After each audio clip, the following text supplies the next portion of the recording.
noite, gente, tudo bem? Então, hoje nós vamos apresentar um pouco sobre o litisconsórcio, certo? E... Pode passar. Nossa equipe é composta por Aline Andrade, eu, Ana Luísa, Antônio Ferreira, Aden Kleber, Emerson, Guilherme, Josiane, Mariane, Monique e Silvestre. Então, o que seria litisconsórcio? Litisconsórcio é quando duas ou mais pessoas elas se unem para poder entrar juntas em um mesmo processo, já que elas têm uma situação, um direito, um fato em comum. Então, é quando duas ou mais pessoas entram juntas em um mesmo processo, no mesmo lado, como autores ou réus. E para que serve? E quando é que isso acontece?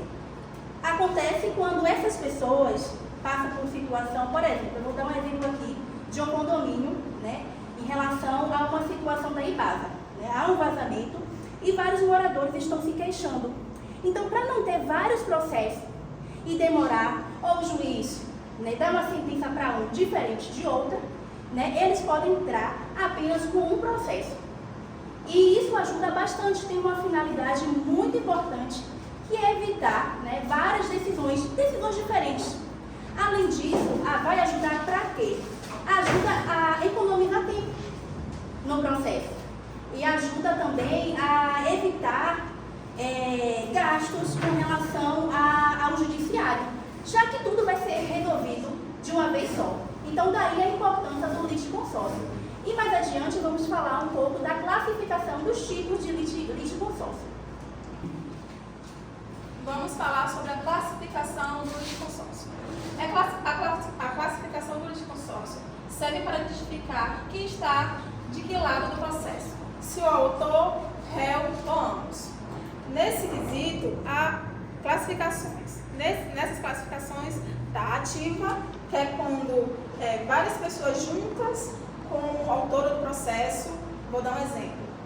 Dois vizinhos processam uma fábrica por poluição. Juntas, elas processam aquela fábrica sem ter aquele processo com muita morosidade ou... Tá pausando?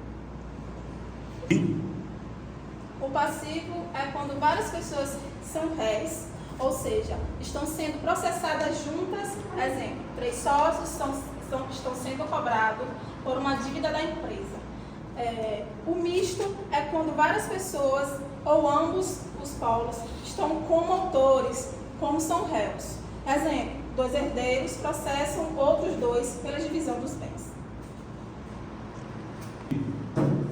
Vamos falar agora sobre o litisconsórcio inicial e ulterior. O inicial, como o próprio nome já diz, é formado já no começo do processo, quando o autor coloca mais de uma pessoa como parte, ou seja, o autor ou o réu. Já o ulterior é formado durante o processo, com a entrada de novas partes. Isso pode acontecer por emenda à petição inicial ou por intervenção de terceiros.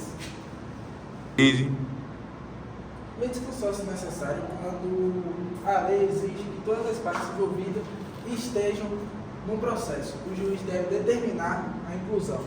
Como fundamento legal, existe o Código Processual Civil, artigo 114, e um exemplo prático, a ação que discute a validade de um contrato assinado por 2 sócios. Apenas um sócio é citado o resultado.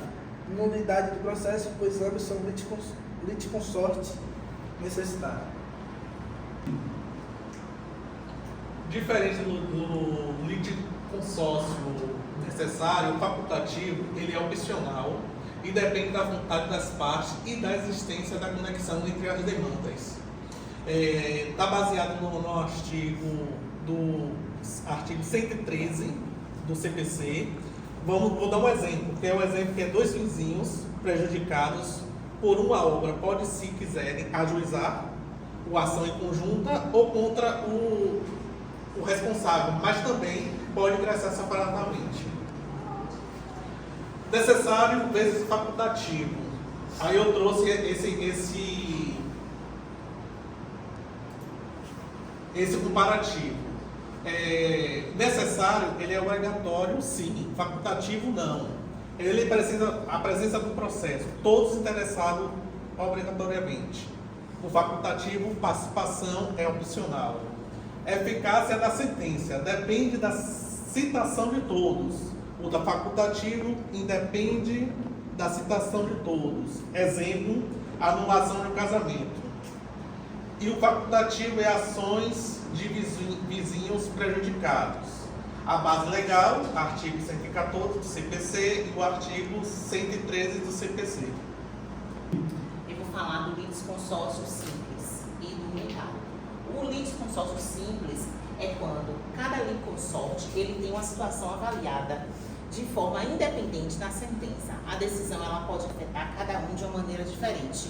Um exemplo disso ocorre quando duas pessoas, dois autores cobram valores diferentes do mesmo réu. E o litisconsórcio unitário, a sentença ela tem efeito coletivo, ou seja, ela atinge a todos os litisconsortes da mesma forma. Ocorre quando os herdeiros estão discutindo a validade de um testamento, por exemplo. Bom, eu vou falar um pouco sobre os requisitos e limites do litisconsórcio. Como temos alguns exemplos, os requisitos legais são conexão entre as demandas, compatibilidade procedimental e mesma instância de competência. Como exemplo da conexão entre as demandas, a gente tem quando dois irmãos estão disputando a mesma herança. Como exemplo da compatibilidade procedimental, a gente tem aqui falando sobre todos os autores seguem o rito comum sem conflito de ritos. E como exemplo da mesma instância de competência, nós temos a ação de indenização contra a mesma empresa no mesmo juízo. Boa noite, eu vou falar sobre os impactos práticos do litisconsórcio no processo. E algum desses impactos é alterar prazos, afetar a produção de provas e também mudar a dinâmica dos atos processuais. O litisconsórcio ele é uma ferramenta muito poderosa e otimizadora que garante um tratamento justo entre as partes e assim também evitando discussões desnecessárias, né? Mas o uso dessa ferramenta tem que ser de uma forma muito cautelosa, porque assim como o processo ele acelera muito, ele pode se tornar também muito complexo, causando assim uma distorção entre os juízes e os advogados. Bem, vamos aqui falar sobre um caso de litisconsórcio necessário, sobre o questão de concurso público. Um grupo de concursados entrou na justiça para galgar a nomeação.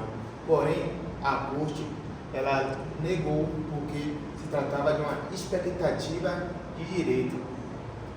Aí ela negou. E uma coisa que eu achei interessante quando eu li que o litisconsórcio necessário não unitário, quando se passa pela questão de passivo, que é a questão do réu, sempre será em regra obrigatório, pois quando todos os envolvidos têm que ser citados. Boa noite. Nesse momento eu vou falar sobre a conclusão e visão crítica do litisconsórcio. O que aprendemos sobre o litisconsórcio hoje, né? O instrumento fundamental do processo civil com previsão legal detalhada. Possui também diferentes formas, necessário e facultativo, unitário e simples. Quando bem aplicado, traz ganho de tempo e evita decisões conflitantes e amplia o contraditório. Mas, como a gente sabe, nem tudo são vantagens. Pode complicar também o andamento do processo, como o nosso colega acabou de referenciar, gerar nulidades se mal formado e atrasar decisões. Exige também a atenção técnica na formação e condução para não virar um grande obstáculo. Afinal, ele ajuda ou atrapalha? Essa pergunta, após a nossa apresentação, muitos aqui podem estar com dúvida. Mas contribui quando a formação é correta e o processo envolve interesses conexos, promove decisões justas e evita retrabalho. Agora, ele também, como tudo, tem alguns empecilhos. Ele atrapalha quando é mal conduzido ou usado de forma indevida, cria entraves, confusão ou nulidade processual, além que o litisconsórcio é uma ferramenta muito poderosa, mas precisa ser bem manuseada para realmente fortalecer a efetividade do processo, senão podemos ter aí um processo sem celeridade. Muito obrigado pela disponibilidade, essa é a nossa equipe E esse é o assunto sobre litisconsórcio.